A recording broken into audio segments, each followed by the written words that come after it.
Bon, salut à Vas-y. tous, j'espère que vous allez bien. On se retrouve du coup sur cette masterclass et aujourd'hui je suis en compagnie de la personne qui bosse avec moi depuis déjà plusieurs temps sur le shop. Donc je pense que pour la plupart vous le connaissez déjà. Pour ceux qui ne le connaissent pas, du coup je vous présente Kael qui est avec nous aujourd'hui. Exactement, ça fait pas mal de temps qu'on collabore avec Zezinho, on a des excellents chiffres, des excellents résultats et je pense que ce Q4 va être fabuleux. On va vous parler dans un instant de une de nos stratégies, celle des marchés. On voit ça dans un Blackboard d'ici quelques secondes, pas mal de value qui arrive. À tout de suite. Bon, du coup les gars, on va vous expliquer tous les marchés qu'on a déjà lancés et tous les futurs marchés qu'on va lancer du coup sur tout ce qui se passe en Europe. Dans un premier temps, j'aimerais juste vous expliquer, parce que je reçois beaucoup la question de pourquoi on a créé plusieurs shops au lieu juste de partir de la base de notre site principal et le dupliquer via l'application Shopify Market. Les principales raisons, ça reste quand même, ça peut paraître beaucoup plus complexe dans un premier temps, mais il y a quand même une forme de simplicité dans le sens où il y a pas mal d'applications en interne. On utilise beaucoup des caching bundles, on a quoi d'autre? On a des Klaviyo, réputons, SMS Bump, voilà, Reputo. tout ça. Et c'est un bordel, en fait, à monitorer par exemple, pour Klaviyo, SMS Bum, toutes les campagnes, pour que ça aille sur un pays et pas l'autre, etc. C'est assez chiant Et pour le à côté aborder. analytique, Ouais, au-delà de le fait, il y a aussi le côté analytique, ce qui est beaucoup plus complexe, alors que quand c'est isolé pays par pays, c'est mm, beaucoup plus visible, beaucoup plus simple. clairement. Clairement, clairement. Et il y a aussi un gros aspect, c'est aussi l'aspect diversification du risque. Parce que bah, du coup, quand on tourne sur plusieurs pays en même temps, il se peut qu'il y ait des pays qui soient plus enclins à faire par exemple des litiges. Donc pour les processeurs de paiement, ça permet du coup de conserver aussi nos gros processeurs de paiement sur les gros marchés et pas que ça impacte s'il y a un problème potentiel sur un petit marché. Donc ouais, c'est principalement toutes les raisons pour lesquelles du coup on a dupliqué le shop un peu partout à l'étranger. C'est ça le risque et aussi le fait que certains processeurs de paiement sont plus optimisés dans Mm. certains pays que l'autre. Et là, ça nous permet vraiment de choisir où on met nos assets les plus intéressants en termes de fees, les plus intéressants en termes de conversion. Ça nous permet en fait vraiment d'être assez modulable assez facilement. Totalement, totalement. Bon, du coup, on va passer au vif du sujet. Donc, dans un premier temps, on va aborder le premier pays sur lequel on tourne. Bon, je pense qu'il y a de surprises pour personne. J'en parle quand même assez régulièrement sur mon Twitter. Du coup, bah, c'est le marché français. Donc, c'est là, dans un premier temps, j'ai lancé le site. Donc, pourquoi la France, c'est pas un autre pays? La France, ça reste quand même un assez gros marché, mine de rien, même s'il fait pas partie du Big Four. Et deuxièmement, c'est que je parle le français, donc en termes de traduction, c'est quand même beaucoup plus simple. On comprend la langue, on peut comprendre mieux notre persona parce que bah on peut en avoir beaucoup plus autour de soi. Et pour tout ce qui est ads et tout ça, enfin c'est tellement plus simple, ça facilite la vie. Puis ça reste un gros marché, donc il y a de quoi scaler quand même C'est assez surtout bien en France, hein. un très très Ouais, bon marché. ça reste un très très bon marché, comme vous pouvez le voir. Du coup, là, c'est nos chiffres de août et septembre, on est à peu près sur une moyenne vers les 10 KD. On oscille, voilà, on est assez stable quand même, mine de rien, sur le mois d'août et le mois de septembre, avec une assez bonne marge qui reste quand même assez bien. Donc, c'est un très bon marché, je vous le conseille. Vous parlez la langue, donc franchement, pour débuter, c'est vraiment un gros marché. Et ensuite, ce qui se passe, c'est que dès qu'on a quelques produits qui fonctionnent bien, du coup, en France, on va le scaler toujours sur ce même site, mais via d'autres marchés, parce que du coup, la francophonie, ça reste quand même assez vaste. Et on a notamment ces trois marchés-là, la Suisse, la Belgique, Luxembourg. On a juste en fait à dupliquer les campagnes qui marchent bien en France, avec un ciblage du coup dans ces trois pays-là. Et franchement, à 70% du temps, ça reste quand même rentable et c'est juste deux, trois clics en plus pour aller chercher un peu plus de CA. Donc ouais, c'est plutôt sympa. C'est plutôt sympa. En termes de processeur de paiement, je te laisse en parler. Du coup, France, Credit Card Only, ça suffit. Après, bien évidemment, PayPal, ça aide un peu à la conversion. Euh, Luxembourg, on est sur c'est la même chose. Suisse, ça convertit très bien en Credit Card Only. Twint, c'est quand même un gros avantage, mais on peut faire sans. Et enfin, la Belgique, Credit Card, ça marche bien. Bancontact aussi. Hmm. Mais disons que dans une optique de scaling, en tournant déjà en France, juste du Credit Card sur ces trois pays, ça fonctionne très bien. Et PayPal, c'est le petit plus qui fait Ouais, plaisir. Pas besoin de ouais. Twint, pas besoin de... exact, forcément. C'est le petit plus qui fait plaisir, même si PayPal, ça reste un processeur de paiement assez délicat si on gère mal ses litiges et que la qualité de nos produits est pas forcément au top. Mais pour vous donner un ordre d'idée sur ce site-là qui est en francophonie, il y a 70% des commandes qui passent sous credit card et 30% des commandes sur PayPal. Donc ça reste quand même assez énorme. Après, bien évidemment, si PayPal n'était pas là, les 30% des gens qui commanderaient avec PayPal, il y en a certains quand même qui passeraient via la crédit card, mais certains, ça reste quand même un gage de qualité pour eux et ça permet du coup d'optimiser tout ça. Forcément dépendre des niches, ça va dépendre de l'AOV, ça va dépendre de beaucoup de critères, Ouais. euh, des audiences, mais disons que PayPal, c'est un avantage, c'est clairement un avantage concurrentiel de l'avoir. Mm. Clairement, clairement. Alors du coup, comme on tournait bien en France et qu'on était assez stable depuis longtemps, on n'avait pas, on n'a pas atteint une sorte de plafond, mais dans notre stratégie, en fait, il nous fallait du renfort pour passer à la vitesse supérieure. Et il y a un des moyens aussi, on avait du coup plusieurs options. En fait, c'est soit on lançait plus de produits, on pouvait lancer aussi plus de créa sur les produits existants, et il y avait aussi l'option de lancer d'autres marchés.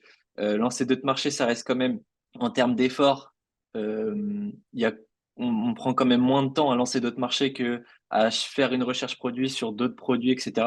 Et c'était l'option la plus simple pour scaler le plus vite assez rapidement. Du coup, c'est ce qu'on a décidé de faire. On s'est concerté, on a regardé, on a commencé à étudier un peu tous les gros marchés qui fonctionnaient bien en Europe. Et on a eu un pays qui revenait quand même assez souvent.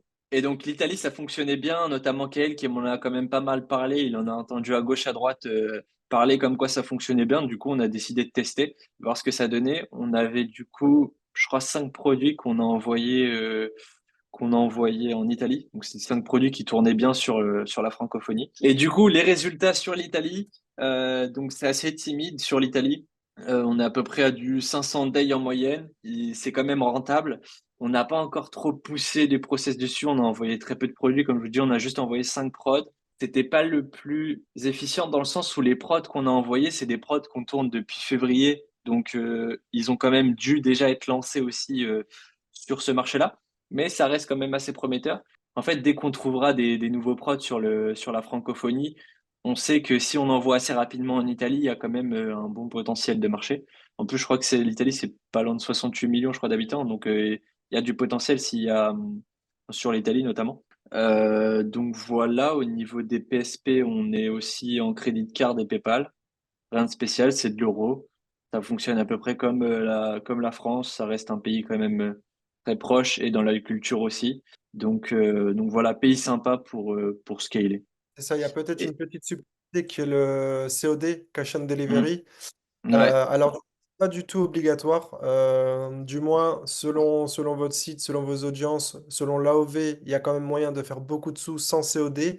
C'est un plus. Cela dit, mettre en place le COD, c'est de la gestion de stock, c'est avoir un call center, c'est avoir un cash collector. C'est quand même quelque chose qui va augmenter les COGS de 5 à 8 euros.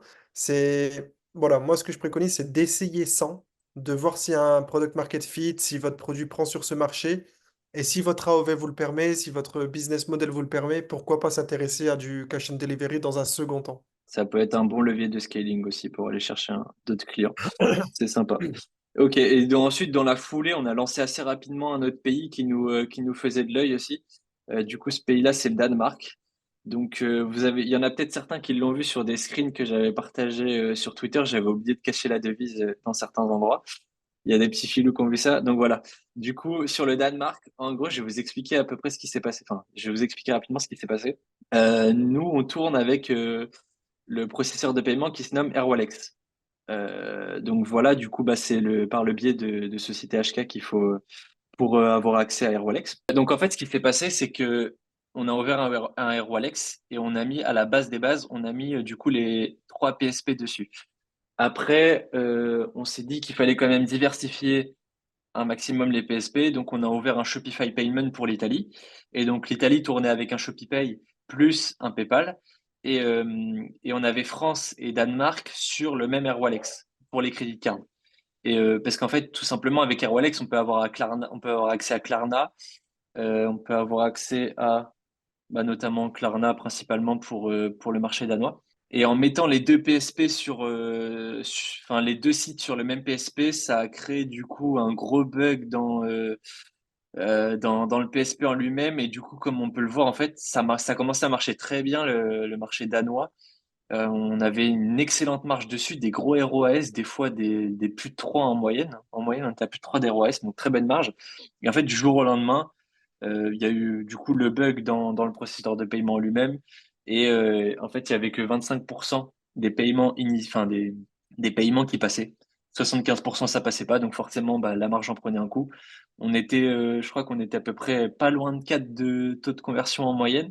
Et on était descendu à entre 1,10 et 1,5, donc forcément, bah, Ça, plus rentable, etc. c'est un quart finalement. C'est les Ouais, 75% qui ne passaient pas, ça a baissé de 3 ou 4 le taux de convoi. ouais, c'est ça. Et puis, bah, on savait pas forcément d'où ça venait. On a mis du temps à trouver la soluce. Et du coup, bah, à force de chercher, on est tombé dessus. Donc là, on a pu commencer à régler ça. Il y a quelques jours, on avait coupé toutes les pubs et on a commencé à relancer. Bon, ça a l'air timide du coup par rapport à ce qu'il y avait avant. Mais ça commence à bien repartir. On est sur la même base de ROAS qu'on avait au début. Donc c'est assez prometteur. Donc, Ça, très, très bon marché. c'est ça, sans scaler agressivement, on est vite monté à 1500-2000 avec 1500-2000 euros, donc avec une très bonne marge, donc marché très prometteur. On n'est même pas arrivé avec de l'artillerie lourde, on a mis seulement quelques-uns de nos best-sellers, quelques créas. Je Mm. pense que si on met tous nos créas, on met tous nos produits et on commence à lancer sur ce marché efficacement avec intensité, il y a moyen de faire quelque chose de très gros qui peut ressembler à la France. Et, ouais, et en plus, du coup, on a pas mal de créas à envoyer parce que Kael, il envoie pas mal de créas du coup sur le marché français. On teste tout le temps régulièrement énormément de créas pour vous donner un ordre d'idée sur l'un de nos best-sellers. Il y a plus de 200 créas qui ont été testés. Donc, pour vous dire la fréquence de testing des créas, du coup, on aura de quoi faire franchement sur le marché danois. En plus, comme en Italie, on a envoyé des prods qui tournent depuis février. Donc, le jour où on va commencer à envoyer les prods qui viennent fraîchement de prendre, je pense que ça pourrait être pas mal. Ça C'est pourrait être pas ça, et mal. j'aimerais bien aussi souligner le fait que si on peut se permettre d'aller chercher ces différents marchés, que ce soit l'Italie, le Danemark, la Norvège, enfin, ces différents marchés et bien d'autres encore, c'est parce qu'aussi on est en train de structurer une équipe, donc que Mm. ça soit à travers nous. Donc derrière KL, il n'y a pas que KL, il y a aussi Emma, il y a Kevin, enfin il y a du monde, il y a moyen de vraiment appuyer le business et aussi Zezinho qui lui structure aussi son équipe à coup de product lister, ads traducteur et autres. Et c'est comme ça qu'on va pouvoir aller chercher les 10-12 marchés tout en alimentant en ads, en Mm. CRO, en recherche produit, en testing, 5 à 10 par jour dans un futur proche.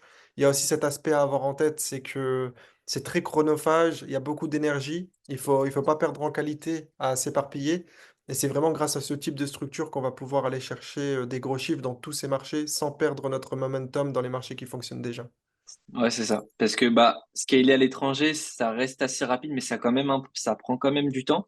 Et du coup, on perd son focus sur le marché principal. Et ce qui peut arriver, du coup, si on n'a pas assez de produits qui tournent, si on n'a pas assez de créa qui tournent sur les prods, c'est que du coup, on perd notre élan en fait sur le marché principal. Et au final, ça nous dessert plus qu'autre chose d'être allé scaler à l'étranger parce qu'on n'a pas la structuration nécessaire, on n'a pas les équipes pour lancer derrière, etc. Donc ça reste quand même super important de tout processiser et de déléguer le plus de tâches chronophages possible.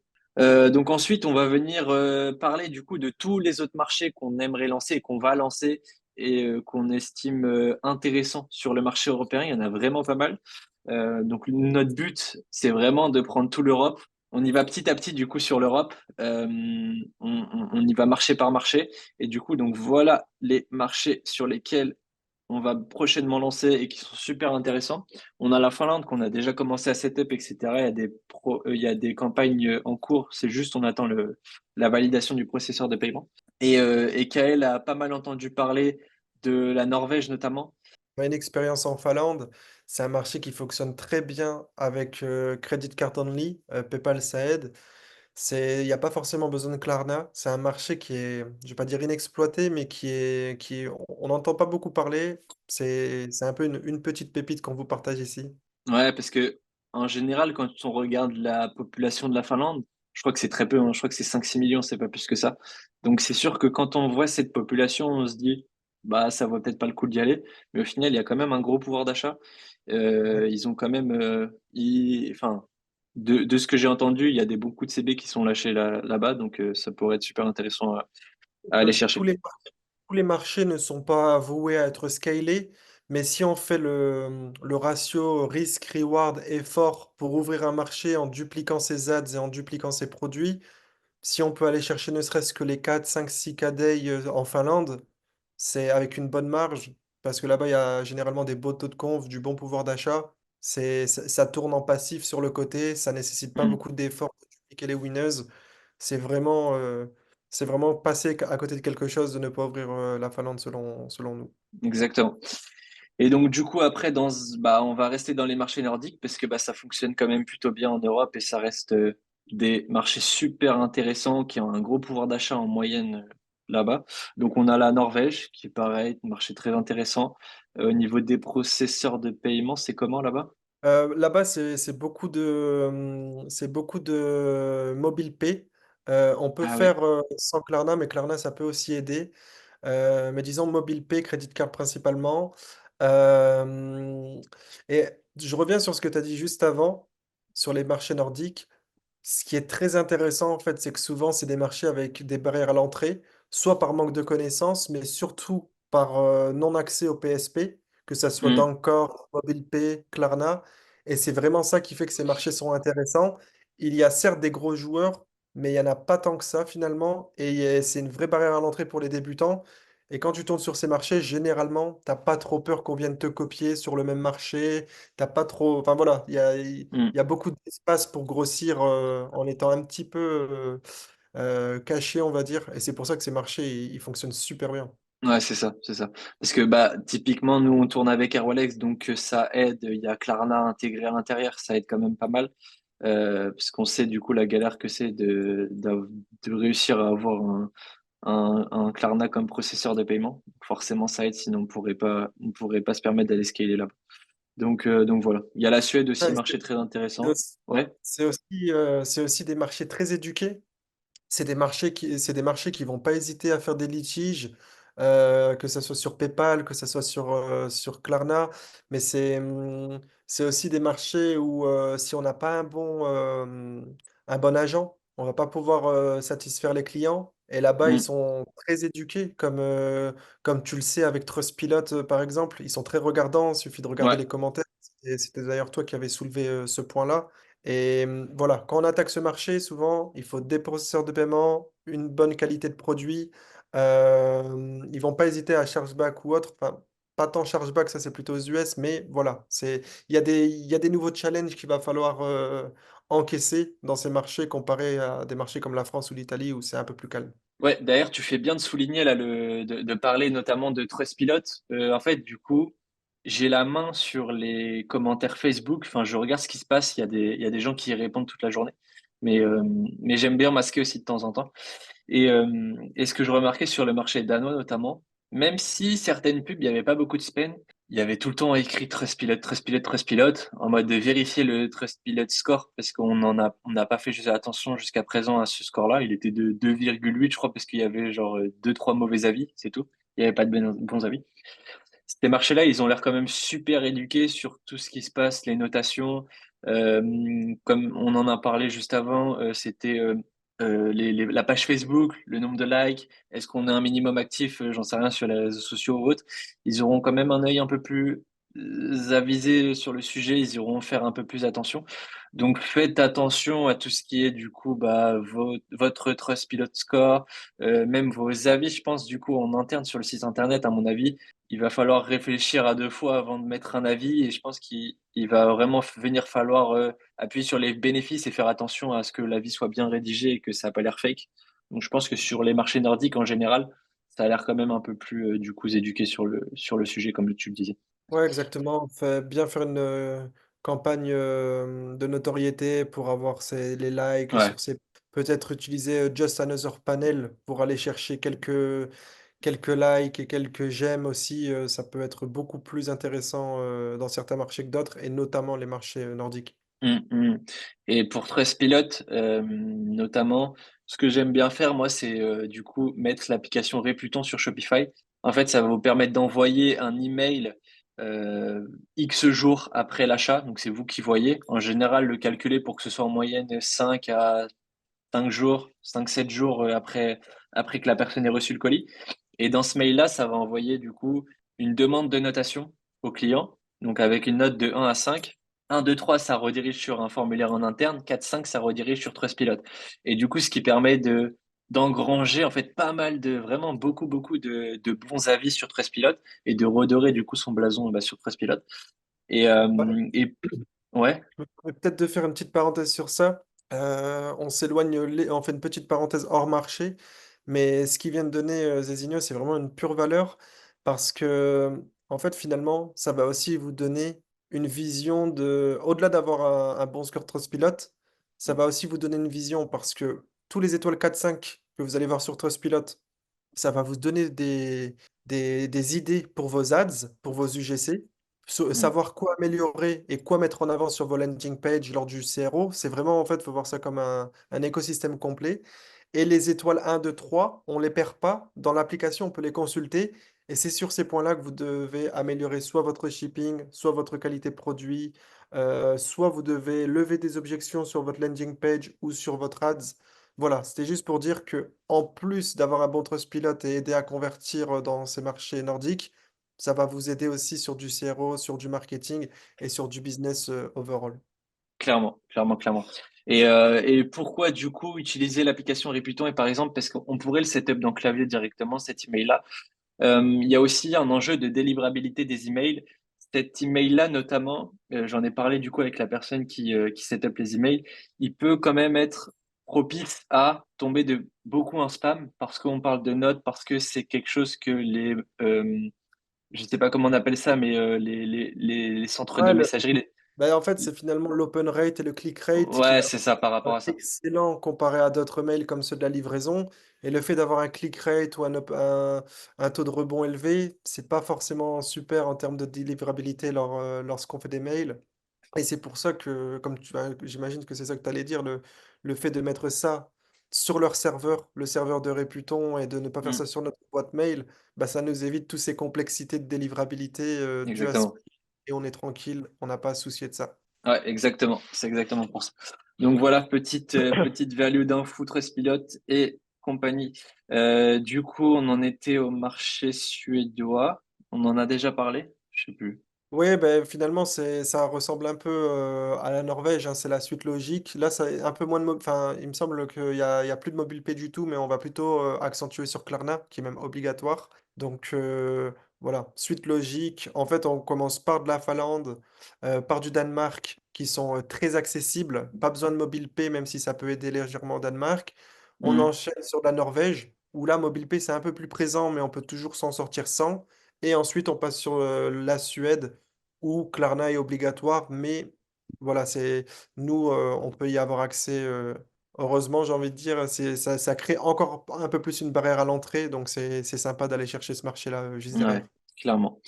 Et il y a la République tchèque que personnellement, moi, avant que qu'elle m'en parle, j'en avais pas forcément spécialement beaucoup entendu parler. Et typiquement, d'un point de vue extérieur, ça peut être le style de marché où tu te dis ça vaut pas forcément le coup d'y aller. Tu regardes encore une fois la population. Peut-être il y a un gros pouvoir d'achat en République Non, tchèque. pas tant que ça. En tout cas, c'est pas sur ça qui va venir briller, mais c'est déjà un marché très peu exploité, donc moins de concurrence, plus de place pour nous. Ça ressemble un peu à la Finlande, hein, il fait partie de ces marchés oubliés. Mais si vous Ouais, faites beaucoup de recherches prod, on le voit quand même. Et enfin, ça, c'est d'ailleurs un tips que je peux donner. Si vous voyez des petits marchés revenir constamment lors de vos recherches produits, c'est que ça, enfin, s'il y a beaucoup d'impressions, c'est qu'il y a quelque chose à y faire. hmm, Euh, et aussi, il faut pas avoir trop peur du pouvoir d'achat ou du salaire moyen. Parce que déjà, le salaire moyen, ça veut tout et rien dire. Tout le monde ne fonctionne pas comme en France. Le salaire moyen, ça peut tout, enfin, il peut avoir des personnes très riches, des personnes moins riches. Il peut avoir beaucoup ouais, d'inégalités dans certains pays, mais ça fait quand même des audiences de 1 million, 2, 3 millions qui peuvent être très riches et le reste de la population très pauvre. Donc hmm, voilà, faut juste un peu. réfléchir à l'international. Il y a des pays avec des structures différentes, mais il faut aussi se dire que dans ces pays moins exploités, les CPM sont beaucoup moins élevés. Il y a beaucoup Ouais. moins de marketeurs sur ces marchés. On peut toucher beaucoup de monde pour peu cher. Et finalement, on va perdre en taux de conversion, mais on va pouvoir adapter nos prix. On va faire certes moins de marge de prime abord, mais le fait que, en fait, ça va être tout simplement on va convertir un peu moins, mais on va avoir un CPM beaucoup moins élevé. Du coup, Ouais, le coût on compense côté pub, quoi. compensé. Ouais. Et finalement, en fait, ça reste tout à fait viable pour faire des marges qui vont jusqu'à 20, 25, 30%. C'est tout à fait réalisable avec Mhm. des coûts marketing qui sont largement accessibles. Ouais. De toute façon, ce genre de marché, on les vise pas pour dans une optique de faire du 10, 20, 30 KD. C'est juste de Pas du faire tout. du 200, 300, 400, 500 euros de profit jour en plus, et c'est toujours ça de prix. Ça nous permettra de tout réinjecter dans les gros marchés, investir en UGC, dans un délégué encore plus, etc. Enfin bref, Voilà. c'est Moi, des marchés non négligeables. je prône toujours le 80-20, mais dans ces marchés-là, c'est vraiment 80-20, quoi. On prend Ouais. les winners, on les traduit, on les met sur le site, on les laisse dormir. Si ça fonctionne, on laisse dormir. On va pas venir mettre un gros effort en termes de CRO, de lancement de statique constant, du GC. Non, on prend ce qui fonctionne, on le met sur le marché. Mm. Si ça réagit bien, tant mieux. Sinon, on aura perdu quelques heures pour setup ce marché une fois. C'est pas bien grave. Ouais, c'est ça. C'est ça. Et ensuite, on a du coup la Suisse. Alors, la Suisse, on l'avait déjà mis du coup juste au-dessus de la France, mais on va pas parler forcément de la même chose parce que du coup, dans cette Suisse-là en question au-dessus de la France, on parlait vraiment que de la Suisse francophone. Sauf que la Suisse, c'est pas que francophone. Il y a aussi d'autres langues et notamment la Suisse alémanique qui est quand même beaucoup présente. Et du coup, on va pouvoir créer un site 100% CHF. Donc, c'est quand même Exactement. beaucoup plus plaisant. Enfin, il y a quand même beaucoup plus de chances de convertir, étant donné qu'on parle dans la devise du Suisse originel, quoi. Parce que là-haut, au-dessus de la France, le Suisse en question voit le produit en euros, même s'ils sont quand même un minimum éduqués sur l'euro, surtout les francophones, ça reste quand même beaucoup plus simple d'aller les targeter par leur devise locale. Donc voilà, Ça, ça, Après, c'est tout à fait possible de dupliquer son shop euh, suisse francophone avec du CHF. C'est pas une mauvaise idée, franchement. Mais le problème, c'est que dans une logique de 80-20 et d'efficacité, enfin, la Suisse francophone, elle est très petite. Donc, mettre de l'effort pour faire ça, alors que lorsqu'on a de l'euro, ça convertit quand même très bien, on le voit. Je oui, vois pas forcément l'utilité. Par contre, la Suisse alémanique, qui a quand même un bon marché à aller chercher, enfin, on peut dupliquer la Suisse pour aller chercher cette partie allemande qui est quand même très intéressante. ouais, c'est sûr. Et Et du coup, on concernant les va, PSP, comme on a pu dire, il y a Twint, mais on peut faire sans Credit Card PayPal, ça fonctionne très très bien. C'est un marché que j'affectionne beaucoup personnellement. ok. Donc du coup, on va en venir parce qu'en gros, pour revenir sur notre stratégie globale, enfin de base du coup, les produits, on va essentiellement les chercher en Allemagne et aux Pays-Bas. Donc ça va être les deux pays qu'on va aborder. Ce qui se passe à peu près dans le processus d'un produit, c'est en général, il sort aux US. Aux US, il arrive sur le Big Four. Donc, tout ce qui est UK, Australie, Canada. Ensuite, euh, après, du coup, ces quatre gros marchés-là, il arrive du coup sur les pays européens et du coup, bah, en premier sur Allemagne, Pays-Bas. Et ensuite, il bascule sur tout ce qui est France, Italie et tout ce qu'on vous a parlé juste avant. Et du coup, dans notre stratégie, c'est pas encore intéressant d'envoyer pour nous en Allemagne, Pays-Bas, étant donné qu'on va chercher nos produits là-bas. Ils tournent déjà actuellement. Et c'est pour ça qu'on est en train de déléguer de plus en plus pour qu'on puisse du coup aussi nous-mêmes aller trouver d'autres stratégies de recherche produit et notamment plutôt aller à la source, donc tout ce qui se passe aux USA, etc., ou même avant, parce que bah, ceux qui lancent aux USA, ils vont bien le chercher quelque part, le produit avant. Donc voilà, on est en train de déléguer un maximum pour essayer de se concentrer sur ça et d'aller petit à petit étendre notre stratégie de recherche produit et petit à petit arriver à prendre un jour du coup le marché allemand et le marché néerlandais. C'est une excellente méthode en fait finalement de pas avoir les yeux plus gros que le ventre parce que bien évidemment que c'est possible d'aller attaquer directement les US avec des landing pages, du Replo, du gros budget, du CRO. Mais on va pas se mentir, c'est assez difficile. C'est largement faisable, mais c'est pas facile. L'Allemagne et le Pays-Bas, c'est beaucoup plus accessible, mais encore une fois, il y Mmh. a des très gros compétiteurs. La meilleure des strates, enfin une des strates en tout cas qui fonctionne très bien, c'est finalement d'aller chercher, de profiter du travail des très bons marketeurs sur ces marchés, de faire tout ce qu'on a dit au préalable, d'aller taper ces marchés beaucoup moins compétitifs en Europe. Et ensuite, lorsque vous allez vous constituer un cash flow qui commence à être, enfin une trésorerie et avoir du cash flow qui commence à être vraiment intéressant, mais de toute façon, c'est ce ça fait un petit moment hein, qu'on a commencé avec Zezigno de faire nos propres créas, nos propres UGC. Mais quand vraiment on peut avoir un vrai fonds de roulement, avoir cette workforce, cette automatisation, c'est là qu'on peut commencer à aller attaquer ces marchés en étant à l'aise avec le fait de dépenser beaucoup de budget dans la création Mmh. et, et commencer à créer vraiment des concepts, créer une expérience client, aller chercher des shops avec une grosse LTV. Mais avant ça, il faut forcément se construire une bonne trésorerie pour pouvoir mettre tout ça en place. Donc, il faut Mmh. pas brûler les étapes. Là, on est vraiment en train de s'expandre dans l'Europe. Et ensuite, ça sera nous qui vont run l'Europe. C'est un peu comme ça. Au début, on se constitue la trésor et ensuite, on la run via ces stratégies. Mmh, exactement, exactement. Donc voilà un peu du coup notre stratégie globale, pour aller prendre tout l'Europe. On commence à y arriver petit à petit. Encore une fois, on y va step by step. On brûle pas les étapes. On fait marché par marché. À côté, on commence à se constituer les équipes pour toujours continuer à envoyer, sur les marchés principaux des nouveaux produits régulièrement, des nouvelles créas, en même temps. Donc ça reste quand même la base de notre stratégie, c'est la France, donc on ne l'oublie pas. Et petit à petit, plus on délègue, plus on pourra aller chercher d'autres marchés. Plus on est solide, plus on a des meilleurs agents, plus on sait qu'on aura moins de problèmes de processeurs de paiement, plus on aura moins de problèmes avec les pages Facebook, on va moins sauter, on aura des très bons scores, etc. Et donc voilà, c'est petit à petit y aller. Parce que si on fait le trop grand pas assez rapidement, on peut rapidement se brûler les ailes, tuer des processeurs de paiement, tuer des profils Facebook, des comptes Facebook, des pages Facebook, et cetera. Et après, bah, du coup, ça peut être assez long de tout retaper, derrière. Donc voilà un peu du coup, la stratégie globale, qu'on est en train de suivre. Donc avant de clôturer du coup cette vidéo, on aimerait vous faire un petit tour aussi des processeurs de paiement, hem, qui sont disponibles pour les e-commerçants et qui sont du coup bien à utiliser pour pouvoir aller scaler dans pas mal de marchés européens. Ouais, ben, on commence par un des plus connus et des plus fiables, c'est Shopify Payments. Donc c'est un excellent PSP. D'ailleurs, j'ai même pas mis Stripe parce que on n'affectionne pas forcément Stripe. Les blocages, les refunds peuvent être dévastateurs. En tout cas, d'expérience, c'est pas un PSP que je recommande forcément. Ça peut aider lors des démarrages.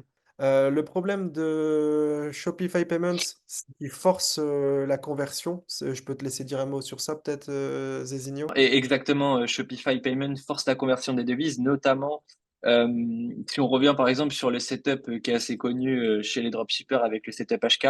Quand vous avez une société HK et que vous utilisez Airwallex notamment, si enfin, du coup, on n'utilise pas Airwallex pour le coup, on utilise Shopify Payment, mais la devise de base, ça reste du coup celle de Hong Kong, donc en HKD, et Shopify Payment ne fait pas la conversion automatique. Il y a un 2 de frais notamment qui est appliqué, en plus, donc ça peut rapidement coûter cher. 2 de frais sur, des centaines de milliers de chiffres d'affaires, ça fait quand même beaucoup et dans la marge de la trésorerie, ça peut creuser et du coup, ça reste un processeur de paiement bien, mais quand on a des sociétés dans l'Europe et quand on commence à avoir du coup des sociétés hors Europe, ça peut vite commencer à coûter cher.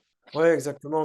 Du coup, ça va être du cas par cas. C'est à vous de vous renseigner de votre côté, mais selon où vous habitez ou alors si vous avez une LTD, une HK, il faut juste se renseigner entre le pays de vente, la devise reçue. Donc ça, c'est Mmh. important.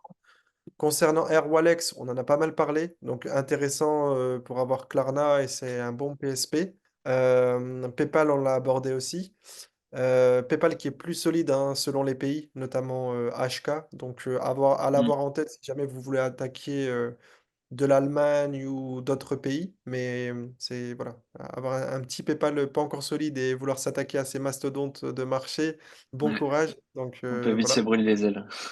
exactement. Et enfin, Ocean Payment, qui est beaucoup moins connu, mais qui est une solution qui est bien plus que viable. Ouais, c'est une solution quand même peu connue du grand public, qui est quand même très solide, mais elle est peu connue pour la simple et bonne raison que c'est dur de s'y faire accepter chez Ocean Payment. Chez Airwallex, c'est la même chose.